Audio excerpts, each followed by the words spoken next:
everyone. Thank you for your patience and welcome in. Happy Friday. And I hope you had a wonderful week. And mine was eventful, but I'm very happy it's Friday.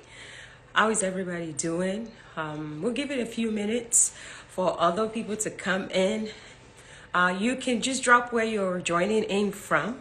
Please drop where you're joining in from. Welcome on. Thank you, everybody.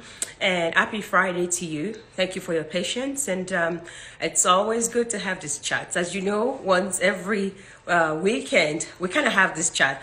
I call it my sermon from my it's my career sermon from my office, pretty much. And pretty much we're getting it on Friday this time around. I hope you're doing well. And I thought to jump on here because this week we have two very steamy conversations on the on here on this page. The first conversation we had this week was on either you job hop or you kind of stay loyal. And we want to kind of talk about that because a lot of people have different opinions. So if you follow me on Facebook, so I don't really post too much on Facebook, but my new assistant and the digital person, everything I put on Instagram, they actually transfer it to Facebook. What I noticed there is that the thoughts of people on Facebook who are a little older than the millennials, they're different from the thought of the people on Instagram. And a lot of people on Instagram voted for we need to hop on the next job and all of that. But the people on Facebook are insisting that we need to be a loyalist. I'm open to a discussion today. So if anyone want to jump on who has experience, I'll be happy to bring you on for 2 to 3 minutes for you to share your experience. And now let's talk about that topic based on my own understanding. I didn't study anything. This is just me fresh from work and talking about this topic. I'm a job hopper, right? I've job up in the last 5 years. I had worked in 3 different places in 5 years. I graduated 5 years ago. My first job, I lasted for 2 years. The day clocked 2 years was the day I resigned. And then I went to my second job. And then the second job, I spent 2 years, one month, exactly 2 years, 1 month. I was out. And then this current job, I'm over a year. Will I ever be a loyalist? I think at different point in our career, we need to choose exactly where we should put our alliance. And what I get on Facebook, people were voting for you have to be a lawyer if you see the vision of the company. One thing I want to make clear is this. You work for a company, but you are working for your career advancement. Don't ever forget that. You are not just working for a company, you are working for your career advancement. The question I want to ask all of us on here today is, are you working for your career advancement? Some people are so carried away with other people's vision who created a company and they forgot to work on their own career advancement. They forgot to have a plan for their own life. You know, when you start a company, you usually have a business plan. You have a business plan and say, hey, this is my business model. This is my business plan. This is how the business will run. These are some gates that I put here.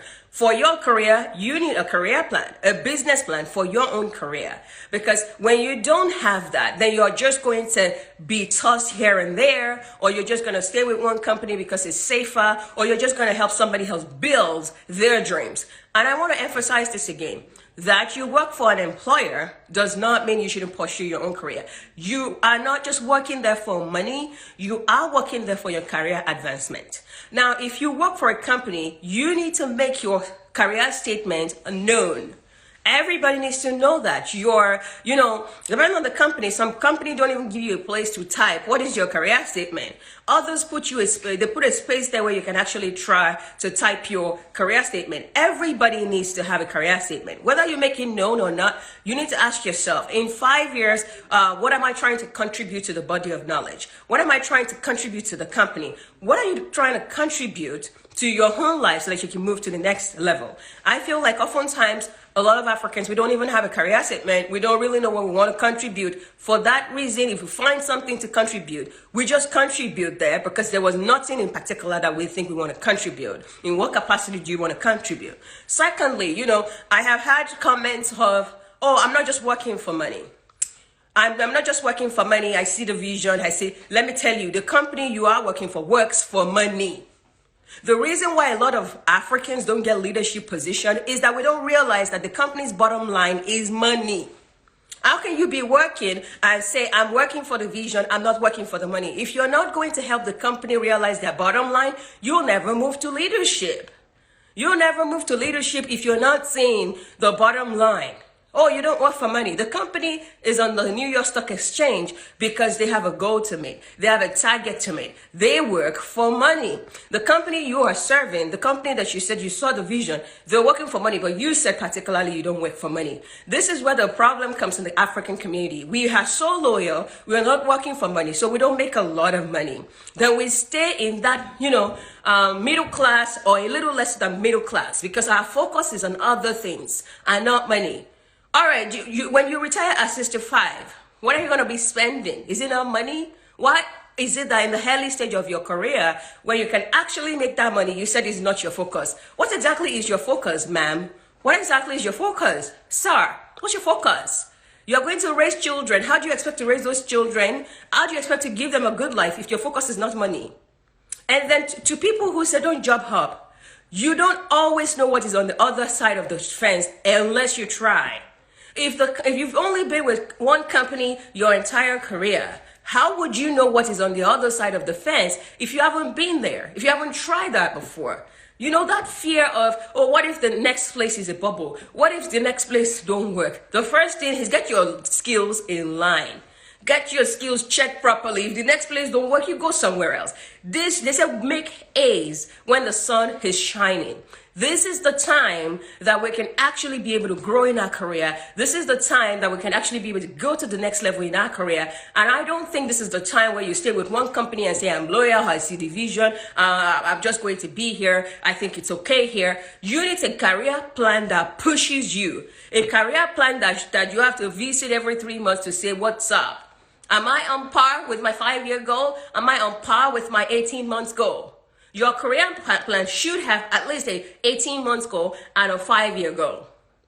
And each of those 18 months, you could break them down into quarterly goals and put your OKRs, objective and key results for each quarter for you to, if you do not have anything guiding you, as Christians, we have Bible guiding us. As Muslims, there is the Quran guiding the Muslims. What is guiding your own career? Or you're just, if nobody is guiding a car, do you think that car will go in the right direction? It will not.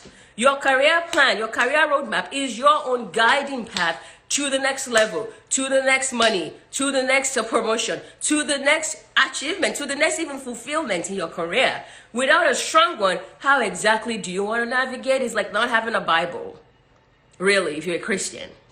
So I'm saying this because, I've had different comments. Again, people, I know everybody's priority is different, but you cannot just put money in the back and say somebody's vision is what you're going to be pursuing everywhere. They're pursuing their vision for them, but they are pursuing money because they won't be on New York Stock Exchange if they're not pursuing money. There are companies, as Nigerians, that big companies that we know who are done even things that are not ethically correct, where they're like bribing people to be able to dig oil well and stuff like that. They were not ethically correct, but they know that they need to get to the oil. They need to get to the money. So for that reason, they do it anyway. So why can't you apply that principle to your own career and say, what is it I need to go ahead and do for me to get to the next level? What is my own bottom line? The company has a bottom line. What is bottom line for me? I can call this job hopping situation for so long. When is the right time to job hop? If you're already maybe before you have kids, it's a little easier to job hop and build your career. So that's what I have done. In 5 years, I had climbed the ladder and become a director, right? So and now after 5 years, let's say I have a kid tomorrow, I can slow down for a year or two while I try to raise the kid, and then I can be a loyalist while I try to raise the kids. Once the kids are raised and I feel like I'm a little free again, maybe I'll job up again. Or maybe I would be at a point where I don't even want to job up. I just want to manage my home business and all the investment I've made. There are situations in our career that calls for job hopping. A young person, this is your first job, you need to be thinking about your 5-year goal right now. You need to be thinking about your 18 months plan right now. You need to be thinking about all of those things and how you want to achieve it. Some people are in toxic workplace, but because they've been loyal for so long, they don't even know how the next place would look. For that reason, they stay back. What if the next place is the place that will give you solitude? You'll be glad. I love where I work today compared to where I used to work. What if I didn't job up? What if I stay there and say, because I see the vision, I see what they were doing, I see the contribution that I was going to make or I was already making, that was giving me national awards and all that? What if I wasn't thinking like, okay, according to my career goal, it's time to move? Do you think I'll find a company that will treat me right the way I feel treated today? I probably wouldn't. Sometimes you need to try something and see whether it works for you. So for anybody on here listening to me today, I'm not going to tell you go job up, don't job up. But I want you to push yourself. I want your career development plan to be the one pushing you in the right direction. Remember that company has a bottom line and is money driven. So you cannot say, I don't want to do it because, I don't think money is all I work for. Money is a big thing that you work for. You have a family to take care of. You have pension to have to put money in. You have all of that. So please think about that. I want you to always think about, how things could change for you. Like, you have time right now. Maybe you don't have a family yet. You can build your career. If you don't job hop, you stay within one company, it may be a little hard to actually build a career, especially for us. So Africans, mostly when we start our first job, we are lowballed. If we don't have a career coach, we don't know how to negotiate and all that, we are lowballed. For our first job, we could take 30%, 40% less than everybody else because we don't know how to bargain. Now, if you stay at that one job that you have been lowballed since the moment you enter, you will always just be lowballed no matter how far you go. But after a few years in the workforce, you will understand your pay scale. Maybe you would find a mentor. So when you go to your next job, you could see even 100% bump because where you were coming from, you were completely lowballed. So I'm telling you today, if a young person, this is your first job, this is your second job, you cannot rule out job hopping. You think this is the time to do that. When you get to your third job, fourth job, you get to a director role, you get to a VP role, maybe you can be a lawyer a little bit there. Maybe because of family situation. Maybe because you just feel like you want to slow down because of your health. Slow down when it's needed, but I don't think you should just have that thing to say, I just want to be here for the next 10 years. The company is not loyal to you. If they have to fire you, they fire you. All right. So, okay. On that topic, I can take a few questions. If anybody have questions, I can take that. Right. I've talked about, have your career development plan, have your 18 months plan, your 5-year goal. Look at it every quarter to make sure you have goals that you have to cover. You can't really job hop if you don't have skills. If you don't have skills that are competitive, required on the market, you won't still be valuable where you're going to. So when you are at a current job, you need to be thinking about, I need to build a portfolio. I need to build a lot of skills so that if I want to go to the next job, my value is going to go up. The money I'm going to make is going to go up. The level they're going to put me at is going to go up. At this current job that you're at, are you building skills? Are you building influence? Some people don't need skills anymore. They've gotten so much certifications. They've gotten so many skills that they don't need that anymore. Maybe it's time for you to switch from skills to influence. Are you building influence if that's all you need right now? So that you will spend maybe the next 18 months building that influence out. So whenever you want to go to your next job, it's easier for you because you've spent the first 18 months doing that. Every job that you're at, you need a plan for what am I supposed to do here for the next 18 months that will contribute to my overall 5-year plan. There is no sleeping and just doing the same thing over and over again. There has to be some sort of plan. If you have a question for me, drop it in the question box so that I can drop it in the question box. I think I have somebody who wants to join. Mimi wants to join. Let me accept Mimi. Maybe a contribution from Mimi. Hi, Mimi. Hi, Dr. Adi. How are you today? Good to see you. Thank you so much. Merry Christmas. Yes, same to you, Dr. Adi. How is Texas? It's probably still warm over there. It's cold here in Chicago. It is warm. It is warm here. Oh my God. I need to, sometimes I feel like we're not in the same country. That you guys have good weather. You have I've been looking for Nigerian food. People to send, Chicago people, please send me, will be sending me food too. Please, come to Texas. I know all the recommendations are coming from Texas. I'll talk to you off camera. So okay. I brought you on because you're professional. You are in a good place in your career. The first topic we are dealing with today is on job hopping versus being loyal to an employer. So I shared my experience, but I'd like to hear your experience in terms of what would you recommend? When do you think is the right time to job up? And you can also share your experience with us if you don't mind. Okay. Thank you so much once again, Dr. Adi. Sorry, I think I was cut off. Okay. No problem. Let me start by saying that I have over 12 years corporate experience. And I have been privileged to work with multinationals in the past. And I make bold to say that I'm also in a good place in my career right now. Trust me. And regarding job hopping, like you said, I was following from the beginning. Like you said, if you're young, that's the best time for you to job hop, right? Because you have little baggages to carry with you. Okay.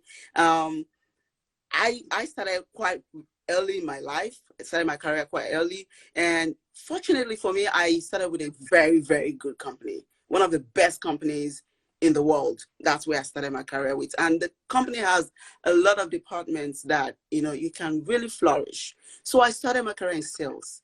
And I for some reason, I stayed a little bit in sales because I was enjoying what I was doing. But there came an opportunity for me to get my money, increase my income, and then promotion. And that means I had to go to another department within the company. I chose to stay because I was enjoying, like I said, in quotes, I was enjoying what I was doing. The pay was very good. And when I moved, my salary almost doubled, and then with the promotion, the manager role came in. So that made me stay. But if you're still very young, plus I was married, right? So and I had kids. So I had to stay, be calm. But it got to a point, I would say that I spent like 8 years in that company because I moved to 3 different departments within the company. And every time you move, you get a raise. So I was moving and my salary was moving with me. As at the time I left that company that I spent 8 years, I can say that I was very, very comfortable. I was living in Lekki. I was driving the kind of car I wanted. I was living in my own house in Lekki. So you can see how it is. So if that is not your case, maybe you're in a very small company, move, please move. Right. So again, it depends on the goal of the company, the vision of the company. Working with a multinational operating with the same standard, I think you're not really in a bad place. But if your company is not running with that standard, move. Right. Despite all that, I still moved. When it got to after 8 years, I moved. And that means that I went to a place that the place wasn't as big as where I left, but the pay was almost double also. So, I mean, it's up to you. But like I said, or try to circle back to what you said, your story is different. Make sure you run with whatever your story is. What is your story? That is what you should run with. Don't use somebody else's story to take your decision. And also, I've been following for a while, and I like the kind of advices that you dish out, Dr. Adi. Let your story tally with your condition, your situation at that time, or your decision. If you want to move now, what is making you to want to move? Yeah. Yes, being a loyalist is good. Let me quickly give you an example before I leave. I have somebody that works with one of the biggest tech companies in the world back home in Nigeria. And he wanted to move to another big tech company in Nigeria. And then he had just a bachelor's degree, but he has been able to work a while. And then he got to that level of his career. Then there came another lady that was competing the same role, interviewing, I mean, big tech companies, right? I mean, so the lady came, but she had been moving from one job to the other, right? And she spent only 2 years on her last job. And the other guy spent like almost 4 years. So the other guy with the 4 years got the job. The reason being that the company said they were not too sure the person will stay along with them. So the other lady lost the job. So like I said, let your decision be based on your story and situation at that time. Timing is also very key. So if you have something that will make you move. That is what I'm going to say. Move. Thank you so much. Thank you so much for that contribution. Yes. This is why I thought maybe it was a good person to bring her here, because, she has been here. She lives in Texas now. She's lived in Nigeria. So she could share both perspective with us. Thank you so much, Mimi, for joining. I will, let's see if I can hide another person. Sure. Thank you, Mimi. So much. Take care. I'll come talk to you guys later on how to get food out of that Texas. So I no need good problem. Bye-bye. Thank you. Take Bye. care, sis. Yeah. Bye. All right. So everyone, you heard that right? So one of the things Mimi highlighted here for us is location. Some people are in location that there are not a lot of jobs. So you would only have a couple of places to actually move to. So some people are in locations where whether you move from one place to the other, you probably wouldn't get a lot of advancement in the hand. And as Mimi said, moving doesn't have to be outside the company. She moved 3 departments within one company. Let me tell you a secret. My last job, I actually changed department after a year. I got over 35% increase in salary. My current job, I have changed departments. I just clocked 1 year, right? I have moved from one department, I have moved to another one, right? Within the same company, there are opportunities for you to still get career advancement, for you to still go to another department where you can contribute a bit more. Some people enter a company, they just enter the company with the opportunity to say, I have entered. And when you get into that company, there could be opportunity for you to go to another department where you can contribute a bit more, where you can make more money.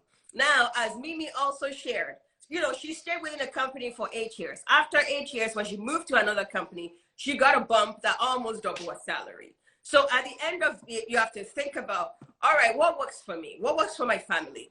Am I a family of one person? If I'm a family of one person, I want to grow my career. Yeah, you can think about that. Maybe you job up internally, maybe you job up externally. Secondly is, when do you job up? You can't expect your salary to double if what you have when you join that first company is what you're taking to the next company. You need to build your skills. You need to build a toolkit that will actually make that salary double. Sometimes people focus on counting down on, I've been here for 5 years, I've been here for 3 years. What have you added to your career? Some companies are out there that they have tuition reimbursement. When you are working for that company, you can actually go back to school and get some, you can get some blessings. You can get whatever the company can offer you, you can get that. Right. But if you're not taking advantage of that, you're not doing any career advancement, you're just accumulating experience that is not all that valuable for any next job. So I want you to think about your case. This is case by case. Well, as I am here, am I building experience, a valuable experience that if I want to job up, whether internally or externally, people will see a reason to actually allow me to come and double my salary? You need to be asking yourself that. Do I need to get a certification while I'm in here? So if I need to move to another department, if I need to move to another job, I have enough qualification to command more salaries. Because everybody is saying, I almost double my salary. They have done something. They didn't just double their salary because they stayed in one place for 3 years, 2 years, 5 years. No, they have collected the toolkit is full of really valuable skills that they take whether to another department, whether they take to somewhere else. All right. So let me see if there's somebody else that I can bring her. I don't know this other person, so I'm not sure, because I want to make sure if I want to bring somebody on, I actually probably know them or I follow them for a while. I know they can make contributions. So let's go to our second topic today. So our second topic today, if anybody is interested in joining, you have contributions, please feel free to click that button. I think there are 4 questions. Okay. How is it when leaving a company after a short time, do you keep the professional relationship for the sake of references or recommendation? Will the supervisors or previous HR assume you're not a loyal employee? Love your comment. Awesome. So, it depends on the country. So maybe just give a Nigerian example right now as to a company hiring somebody with 4 years experience over 2 years experience. I'm not sure if that's applicable to the US. I'm not sure. Because what I know here in the US is companies, everybody should try to steal who they can steal. Right. So I am not sure if that's applicable. So should you keep the professional relationship? I think it's not always good to burn bridges if you can keep the bridges. But let's also keep in mind that if you're trying to leave a role, whether you're leaving to another place internally or externally, if you're a high performer, your manager will not be happy that you're leaving. That is a given. It's a given that they will not be happy that you're leaving. And sometimes because of the situation of they're not happy that you're leaving, and then they may treat you anyhow. And the last few weeks of your stay there will just be terrible. And you may find out that relationship may not be, he may not be kept. Right. So you have to try your best to keep the relationship, not because you want references, but because you know that what goes around comes around. Because it's a small word. Try to keep the relationship. If you cannot keep the relationship, keep it moving. Keep it moving because you need to really move forward with your career. Keep it moving. On references, let me tell you how I've navigated references. I have never gone back to my previous managers for references. I usually always go back to my colleagues for references. My colleagues in my previous place of work, we always stay cordial. They don't feel sad when I'm leaving. No bad blood. Everybody's happy. If I ever need references, I go back to those people because I work with them. They know my capability. They know my competence. And their references will carry the same weight as my previous manager. Why? It is coming from the same company's email. Because it's coming, I said I've worked there, and somebody from that company is giving me a reference. It doesn't matter if that person is high level or my previous level. If it's coming from that company and that person can say they work with me, it is still a valid reference. So instead of trying to say, yeah, I have to go back to my manager, you don't need your previous manager for references. You don't. In America, I've actually seen companies don't care about references. They don't call anybody. They don't call anybody. Don't burn the bridges. You have to try. Let me tell you, goodbyes are never easy, especially if you're an high achiever, you're an high performer. They need you on that team. You were making impact, and all of a sudden you want to pull the plug. They wouldn't like that. Try your best, but you have to also understand. Well, when it's time to let go and you feel like this is not working, it's okay, and you can't stay with that guilt, carrying that burden with you. Okay. I think that's the only question that I saw in there that I wanted that at least is answerable. All right, so the next one was we wanted to talk about work experience versus PhD. You all that are commenting work experience, don't forget I have a PhD. All right, have you forgotten? All of you that are saying experience, you all know. So why I love this discussion for me personally is because I have both. I have work experience and I have a PhD. And I'm going to share my perspective. I'm going to share some of the perspectives that were shared on the comments.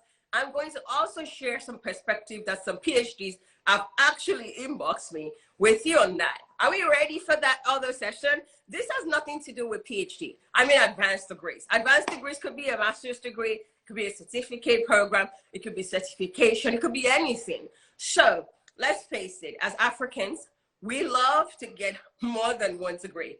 We just always think that if we get more degrees, maybe things will get better. One thing that we never leverage, first of all, before we talk about that, is influence. We don't leverage our influence. Oh, Benny Dipo, you should come and chat with me now, our leader in this career, Kini. Okay, please come and enter the chat room. Come and tell our people for us. Good to see you, bro. So we don't leverage influence. Instead of leveraging the influence, the community, LinkedIn, we just start to get more certifications. We think we need to go to more school and more school and more school. I can never be against more school because I have a PhD. But why did I get a PhD myself? I'm in biomedical. I'm a biomedical engineer. And what that means is that I have to do, if I stay in biomedical, I will do, I will make invasive products that will go into your body. And that means FDA approval, scrutiny, scrutiny and all of that will happen to my product, right? That means for me to be able to put something safely into human body, I actually need to be an expert. I have to have a PhD.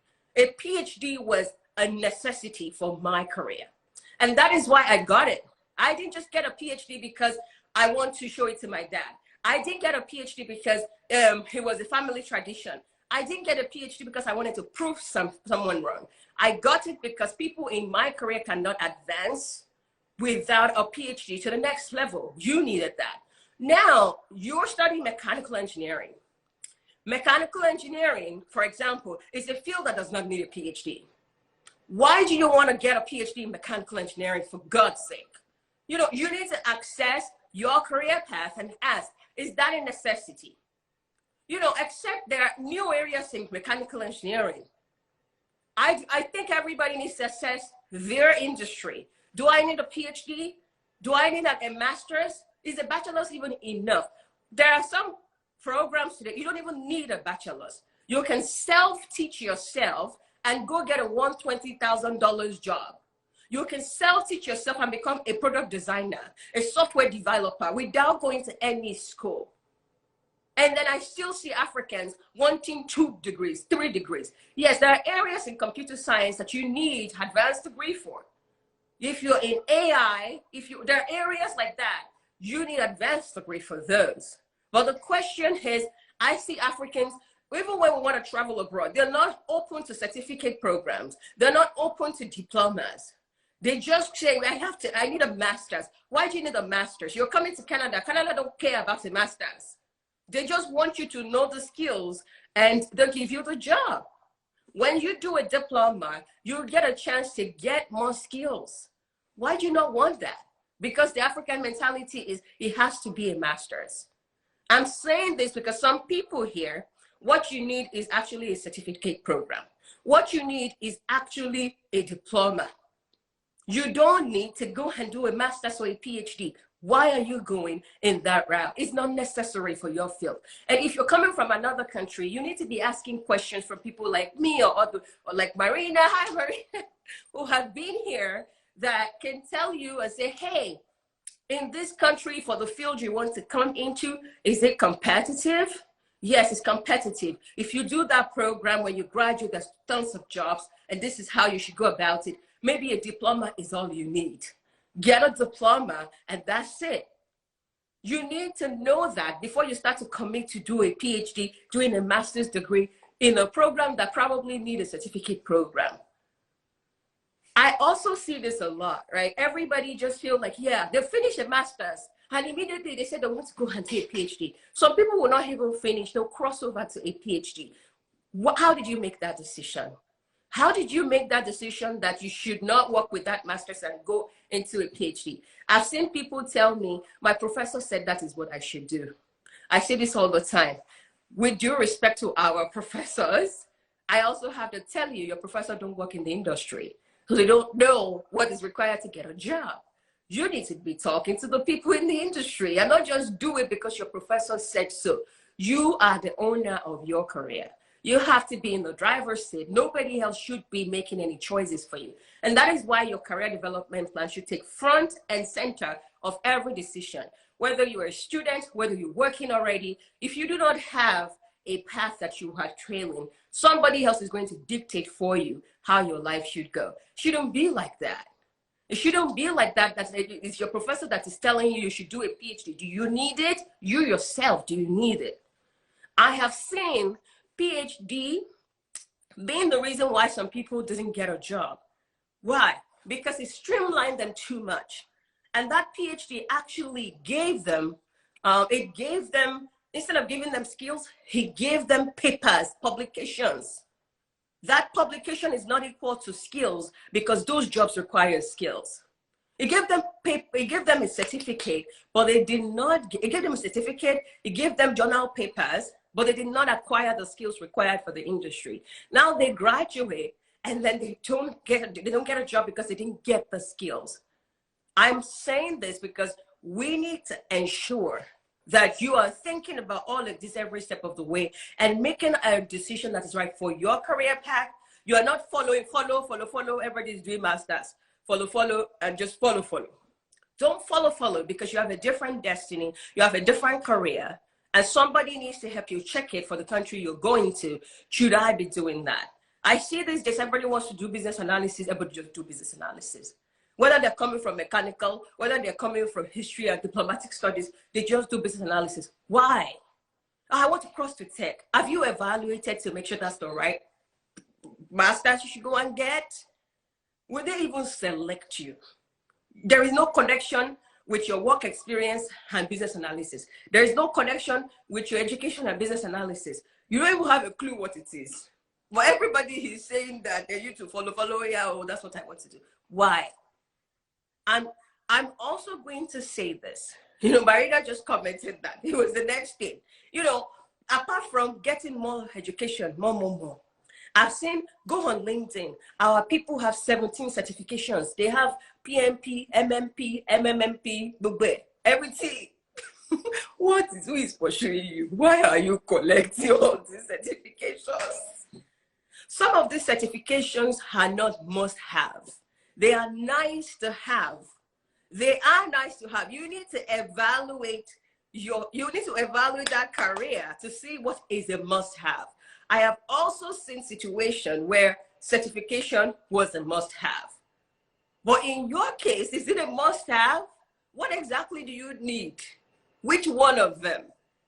As I always advocate, you need the skills and you need to map the skills. You need the right skills. You need to come and do skill mapping with Dr. Adi. You need to map the skills. If you do not map the skills, you just collect. So, I posted, I think I did an Instagram live about 4 weeks ago. I talked about, the different pathways when you're trying to get a job. There is the applicant tracking system. There is 6 seconds to 13 seconds rule. There are all of those stages, right? Sometimes when people put their resume into JobScan, applicant tracking system called JobScan, they only have 30% of the skills. And they have taken different courses. Why? Because the skills were not mapped. When we're talking about get the skills, I mean you need to map it so that you can know exactly what you should get. If this is what you should get and you got this, but you have taken 3 courses, and you take all of them, those boot camp, they gave me all the skills, but this is what they gave you, but this is what you need. You still won't get that job. But you thought you collected the skills. You thought you have skills. You have skills, you don't have enough. If the applicant tracking system need 80% for it to let you go, and you have 40% of the skills, you'll never go through. You'll never go through, and you'll be wondering if it's village people. Like I have taken all the courses available. I've gotten this. Did you know what skills exactly you should be getting? You need to map the skills. I am not against certification. But if it's a must-have, don't put the cat before the horse. Do the skills first and do the certification next if it's a nice to have. If it's a must-have, get the certification and collect the skills right beside each other. If it's a must-have. In most cases, though, certifications are not must-have. They're nice to have. For your career, you need to find out what it is. Before you go do PMP, Scrum Master, PPP, Agile, all of it together. CBAP, before you go and do that and still say you're not getting a job because village people are the problem, do a skill map so that you can know what exactly are you supposed to do, certification-wise, skill-wise, which one should come first before the other, so that we will not just be praying and say the prayers are not getting answered. Whether you're going back to school, whether you're already working, you need to map your skills. All right, so who needs to map their skills? If you have less than 10 years experience, you need to map your skills. If you have not been getting jobs without applying for it, you need to map your skills. At this point in my career, if I stay in 3D printing, I'll never look for a job. Job will come and look for me. I don't look for a job anymore. So at this point, I'm no longer building too much skills. Next year, I'm still going to product school. I'm going to do product management because I'm crossing departments. I'm going to learn something new. So I'll go back to school, I'll get more skills. But before this coming year, I've not gotten too much skills. I've not been on get skills. I've been on get influence. Meet people, network, let people know what I have. I already have so much. They need to know that I'm full of a whole lot. So I try to network with the right people so they can hear me speak. They can hear what I have so that people can say, you want a subject matter expert in that? Do you know Hattie? She's gonna blow everything up. She's good at that because they've heard me speak. Some of us here, it is time for us to start to look at strategies to build that influence. because you have enough skills. You already mapped your skills. You already collected everything. That's great. Now we need to make sure we build influence so that people can hear you. People can hear you. People can hear you talk about the things you know. And from there, you don't look for a job anymore. You become highly competitive. Some people are still, they have 10 years or a little less, or in some cases, they've changed career. So if you've changed career, we start counting from the beginning again. But you need to think about you for you tonight. I want you to think about you for you and say, where am I?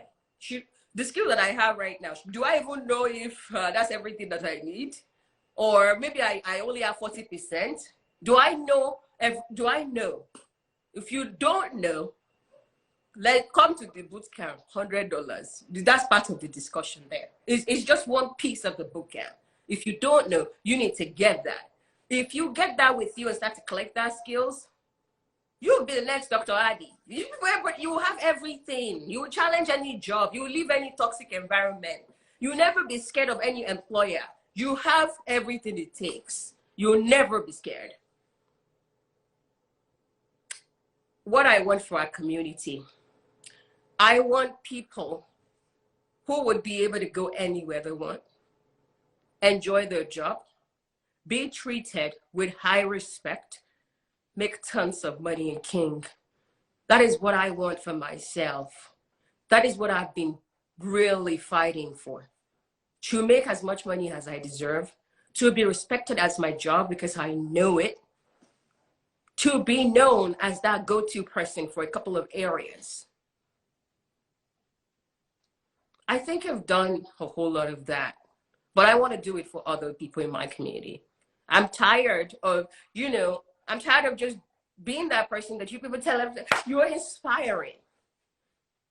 I want you to be inspiring. I want you to inspire 20 other people. We cannot get you there if you refuse to help us win together in 2022. We cannot get you there if you don't have a good career development plan to follow so nobody can boss you around. We cannot get you there if you're just collecting skills aimlessly without a plan in hand to say, this is what I need to get. We cannot get you there. But we can get you there if you're ready. We can get you there if you say, you know what? Oh yeah, I'm going to do a little bit of investment in myself. I'm going to learn about what exactly I should have. I'm going to actually build influence if it's time for you to build influence. I'm going to think about whether it's actually time to leave this entire industry and go somewhere else to start all over. I'm ready to jump up if that's what you need. I'm ready to move around within this company. I cannot get you there if you haven't thought about what you're doing. You've been doing the same thing for 3 years. It's time to stop doing the same thing. People have disrespected you enough at that job. We need to change that because we can. All right. I hope this was useful for you. Any question? We have 5 to 6 more minutes. I know that I hate the hand of my talk. I get myself emotional with that. Why? Because for Black lives to matter, Black people must have money. Look at what they did to Nigeria. Everybody wants to ban us. They're banning us. You know why I'm not talking as part of it? I'm Canadian and I live in America. So if I want to travel, I'm not banned. Hey, what's my own? If we don't have Black economical power, people will play with us. People will disrespect us. We wouldn't matter. This is not just about country. This is about you. If you do not have the right skills, if you do not have all of those ingredients, people will talk to you anyhow at that job. They'll pay you peanut. Nobody will promote you because you have no visibility, because your work don't matter. If you don't have that, it's time to change something. 2021. I said this year, I don't want to win no awards. I just want to make crazy money. This year, money. Anybody, don't talk to me. I just want money. Please, don't promote me. I just will make money from everywhere. I made that money. I made it. I'm proud of myself this year. What is your next year goal? already starting my next year changing the department. Why? I'm leveling up next year. Oh yeah, you will hear me with some words next year because it's the year to level up. We'll only go up from there. You need to start to get hungry with your current situation. You need to start to look and wonder, all right, I need to map my career. What am I supposed to get so that every Dick and Harry courses that show up, I'm not registering for everything. I need a direction so that I can know what exactly I should be getting. And then once I get that, and then this is the next thing. I'm going to get a new job, whether within the company or outside. This is the pay scale range that I have to be in because I know exactly who's going to help me. Come and meet me. Like yesterday, I negotiated 2 jobs. Today, I negotiated 1. I say, hey, it looks like it's only a negotiation that my mentees need me for these days. They're just getting jobs. People are getting, this is the employees market. There is the great resignation happening. There are tons of positions to be filled. This is the time to milk money. This is the time to change job. This is the time. But you cannot change that job if you don't have the right skills to do that. People are tripling their salaries. People are doubling their salaries. Next year, let's do differently. Let's build. We cannot just pray. Prayer without work is death. We cannot just pray. Let's just pray next year. Let's get advice. Let's get support. Let's actually ask for the help so that our prayers can work. You deserve respect in that family as the head of the family. You deserve respect in that family as a wife in that home. How will you get that if you have nothing you're bringing to the table? Or you just bring very little to the table? Your potential is more than that. Black people, I am tired of us fighting with placards in our hands. Let's fight with good positions that we have at the table. Let's fight with buying houses on the block. Buy the entire street. Let me hear anybody say, Kim, I hold the street. Let's fight with that. Let's do that together. I'm here to help you anytime. Thank you all for joining. I appreciate you. I see some big names like Dr. Dictor. Wait and listen to me. Am I not supposed to be dancing after these people now? Dr. Dictor, 1 million followers on Twitter is here. Hey, Doctor, thank you for being here. All of you, you matter to me. All of you that I can't, day one, ICE5, all the different people on here, Mimi who came on. You're important to me. Thank you for your time tonight. I will put this on my story. If somebody needs to listen to this so that next year they can do better, could you please share it with them? Could you please put it on your story? Please do that so that our community can collectively get better. Once a week, I come here, I talk about these things. Register for next week's boot camp. Come and boot camp with us. We're bringing medical doctors. We're bringing financial experts. We're bringing real estate people. I'm going to be bringing out new tools that I haven't used in any boot camp and some old tools. I'm going to bring them to the boot camp for our career. Next year, we're staying alive. We're making money. We're making impact. We're buying houses. We're investing in stock, NFT, crypto. Next year, we're leveling up. We're getting promoted too. Thank you all. Have a good night.